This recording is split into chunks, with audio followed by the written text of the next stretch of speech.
So the cemetery has a long history. It goes way, way back.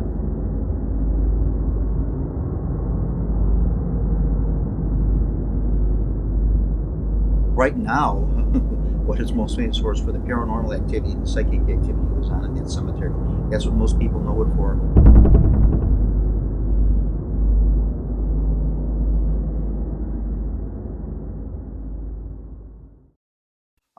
I think many people, even if they've never visited it or don't even know where it's at, have in some way or another heard of Bachelors Grove Cemetery, just for all the phenomena and the things that go on there.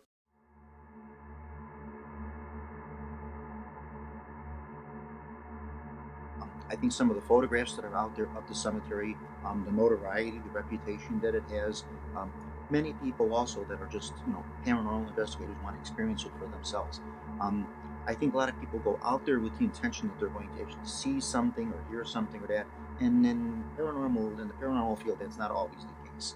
That doesn't always. If that does happen to you, that's fine and that's good and that's wonderful. But you may be visiting a location for maybe 20 years and nothing will happen. And then maybe sometimes you'll see something, sometimes you don't. Sometimes it's the person too. Sometimes the right person, sometimes the wrong person, sometimes the right conditions in the atmosphere. Things happen like that and you'll see it. But it's got a big reputation. That's why. And again, no one seems to know exactly why that is such a psychic hotspot. Why that cemetery in and of itself, that little area there, just for the paranormal in and of itself.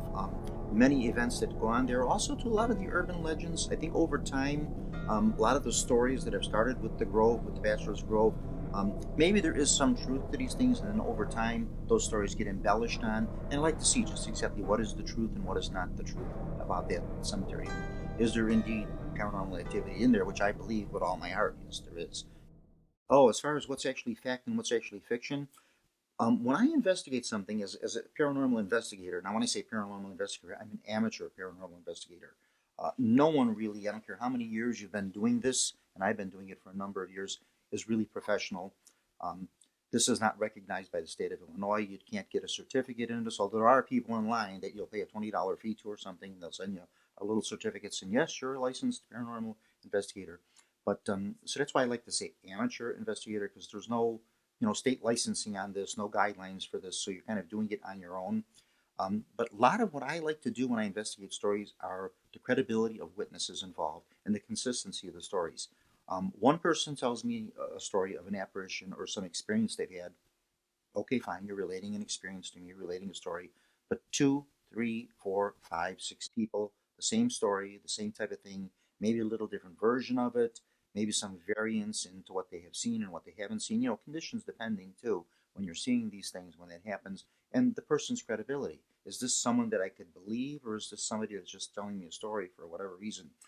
99.9% of the time, witnesses that will tell me something like this, I tend to believe because number one, it's somebody that's not writing a book. They're not looking to make money on this. They're not doing a movie. They're not, making any kind of money. There's no financial gain. There's nothing. They have nothing to lose or gain by telling me their story of what they witnessed. They're just basically telling me the story, and you take it for what it is, and that's it.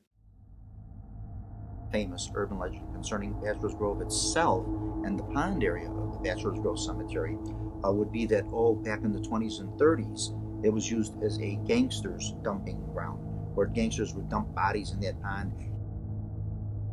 I think that's just a nice little story that people like to use on tours and things. I don't think that ever was true because number one, it isn't really today. It's pretty frozen today. We're actually here on a nice day. It's March 2nd. It's actually good weather. We got a nice sunny day, but the pond is still pretty frozen over from the winter. And it's not all that deep. It's only about 4 foot deep. They did, however, go in there and they found some of the headstones that someone had taken, carried, and thrown in there, and they did put those back into the cemetery. But never any human remains or anything were ever found in there, and I don't think that ever really happened. I think it's just one of those little urban stories and legends. Right about here, right this area, like right in here, like right around 1972, 1973, right in there, somebody dug up. They don't know who did it. They dug up two of the graves and just dug the coffins up and scattered the remains all over. Police came, they found it, they reburied them, they put them in. Over the years, because the cemetery had been vandalized so much, you can kind of see what it looks like. There isn't a whole lot left here, and what is here, every stone has in some one way or another been toppled over or in some way vandalized. With so much vandalizing going on here and so much graffiti and stuff they used to do, some families actually took their loved ones out, moved them, and had them reinterred in other cemeteries. So there's really no way of knowing who exactly still is left here and who isn't.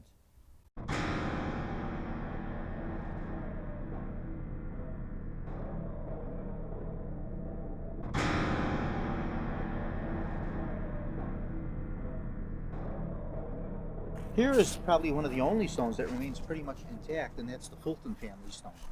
The Fultons were like one of the founding families of Tinley Park. They came here in 1837 by covered wagon, and they're one of the first families out in this area. And what's the interesting thing about this is on the other side of the stone is the infant daughters, because that gets visited quite a lot by visitors to the cemetery. Very easy to see. It's the one right over here, and all the little trinkets and toys and things are always left there. That stone has actually been replaced. The original stone was made of marble. Years ago, they used to use a lot of marble for old headstones, and then they decided not to do it. They went with granite because marble turned out to be not the best stone to use for headstones because it doesn't hold up well under the elements, especially here in the Chicago area with the harsh winters and storms and swings in temperature and things. And that stone has actually been replaced. The original infant daughter stone, which was a marble headstone, was found a few miles away, ditched into the woods here, and then they found it, and that's been put into the museum in Tinley, in the Historical Society, and then this stone was here to replace it. But it's an easy gravesite to find because people always love to leave little things there for the tribute to the infant daughter that passed away from the Fulton family so many years ago. You were asking about satanic worship and witchcraft and things, and you see some signs of that on the trees here. On the trees here in front of us here, he's angling the camera over. You see 666, we all know what that is. You also see a pentagram etched in there. The tree over here, you see a pentagram here. There are some things that go on in the cemetery with the trees too. Sometimes people will be here on a still day, pretty much like we are today. There's not a lot of wind. You don't see a lot of movement here. And these trees are very tall, as you can see. Real tall trees. And sometimes for no reason explainable, a tree will just shake very violently. Just shake on its own. And no one knows why that happens. Possibly it's over someone's grave that's not at rest. We don't know. Whatever the reason, a few theories on that, but sometimes that will happen. And you'll see that. And today would be a good example for that. Any research or anything you'll look up online, just punch up something on your computer about Bachelors Grove Cemetery, and you'll see this little stone here. And that is the stone where the woman in the photo was sitting on that headstone there, the woman in white, sitting on that headstone.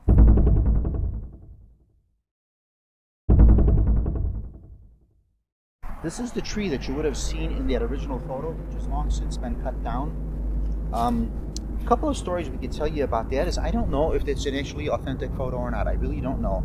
I'm sort of 50-50 on that photograph. August 10th, I believe it was 1991, the Ghost Research Society was out here and they were doing some investigative work, investigating the cemetery. They broke off into groups and were told that if you feel anything or experience anything, jot it down where it's at, photograph it, put your recorders out, see what you come up with. And one young lady, Jude Huff Vondersmith, was just doing a pan, just, with her camera, and just took a shot of the cemetery. She wasn't focusing on this stone. She actually just took like a pan of the cemetery. And if you actually see the original photo, it's like a huge, photo, good sized photo. And then way to the left on the photo, there you see the headstone with the woman sitting on it. So she wasn't really focusing in on the photo. She wasn't there when she took the photo, but then when the picture was developed, supposedly the woman came up sitting on the headstone. The cemetery, as you notice, is fenced in. At one time they did try to lock it and keep people out, but that didn't work too well. They also had barbed wire, it used to be on the top. That didn't work too well either. A lot of times trees would actually fall during storms, or the trees would get old and rot and fall and knock the fence down to that, and people would just simply walk in where the trees left an opening for you. So it almost like it invited you in. It didn't want to keep you out. And now they've kind of just given up on it and just leave the gates off and you're free to come in and go as you want.